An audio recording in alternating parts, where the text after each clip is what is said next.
যুক্তরাষ্ট্রে সরকারের অচলাবস্থা বা শাটডাউনের ৩৯তম দিন আজ।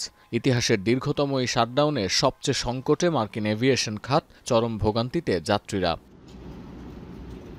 চলতি সপ্তাহের শুরুতে মার্কিন এভিয়েশন বিভাগ FAA জানায়, সরকারের অচলাবস্থার কারণে অন্তত ১৩,০০০ এয়ার ট্রাফিক কন্ট্রোলার, হাজারো গ্রাউন্ড স্টাফ আর প্রায় ৫০,০০০ নিরাপত্তাকর্মী বেতন ছাড়াই কাজ চালিয়ে যাচ্ছেন। কেউ কেউ মানসিক চাপের কারণে ছুটি নিচ্ছেন বা পরিবার চালাতে যোগ দিচ্ছেন খণ্ডকালীন চাকরিতে।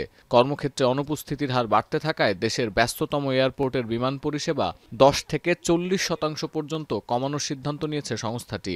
More flights canceled, more flights delayed, which is basically just reflecting fewer flights being allowed to fly. And what we'll start seeing in airports for the TSA side of it is we'll probably see the security lines running maybe a little bit slower, or maybe they're being... একই সঙ্গে দেশের ৪০টি গুরুত্বপূর্ণ বিমানবন্দরে flight কমানোর নির্দেশ দিয়েছে মার্কিন পরিবহন মন্ত্রণালয়। শনিবার যুক্তরাষ্ট্রের অন্যতম ব্যস্ত এয়ারপোর্ট নিউ জার্সির নিউইয়র্ক লিবার্টি ইন্টারন্যাশনাল বিমানবন্দরে গড়ে ২ থেকে ৩ ঘণ্টা পর্যন্ত ফ্লাইট বিলম্ব হয়েছে। এছাড়া ওয়াশিংটনের রোনাল্ড রিগান ন্যাশনাল বিমানবন্দর কর্তৃপক্ষ শুক্রবার স্থানীয় সময় রাত ১০টা পর্যন্ত সব আউটবাউন্ড ফ্লাইট স্থগিত রাখে। থ্যাঙ্কসগিভিংয়ের ছুটির মৌসুম শুরু হলে আগামী সপ্তাহগুলোতে পরিস্থিতি আরও কঠিন হবে বলে আশঙ্কা করা হচ্ছে। ইতিহাসের দীর্ঘতম এই শাটডাউন বন্ধে সিনেটের ফিলিবাস্টার প্রক্রিয়া বাদ দেওয়ার আহ্বান জানিয়েছেন মার্কিন প্রেসিডেন্ট।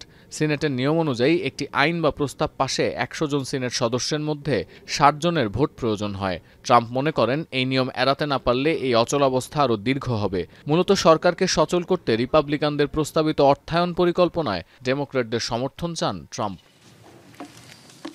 পরিস্থিতি বিবেচনায় শনিবার বিরল এক অধিবেশনে অংশ নেন মার্কিন সিনেটররা, যদিও মেলেনি কোনো সমাধানের ইঙ্গিত। সিনেট মেজরিটি লিডার জন থুন অবশ্য বলেছেন, সরকার আবারও সচল না হওয়া পর্যন্ত সিনেটের এই বৈঠক অব্যাহত থাকবে।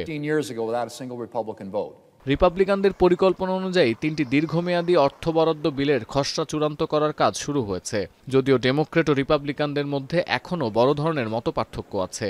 ১ বছরের জন্য মেডিকেল ট্যাক্স ক্রেডিট চালুর শর্তে শাটডাউন এড়ানোর দাবি ডেমোক্র্যাটদের, কিন্তু মেডিকেল ট্যাক্স ক্রেডিট ও অ্যাফোর্ডেবল কেয়ার অ্যাক্ট বা ওবামা কেয়ার কোনোভাবেই চালু করতে রাজি নন রিপাবলিকানরা। মেডিকেল ট্যাক্স ক্রেডিট হচ্ছে সরকারের এমন একটি করছাড় সুবিধা যা মার্কিনীদের স্বাস্থ্যসেবার খরচ মেটাতে সহায়তা করে। সতীর্থ কর্মকার, এখন বিশ্ব।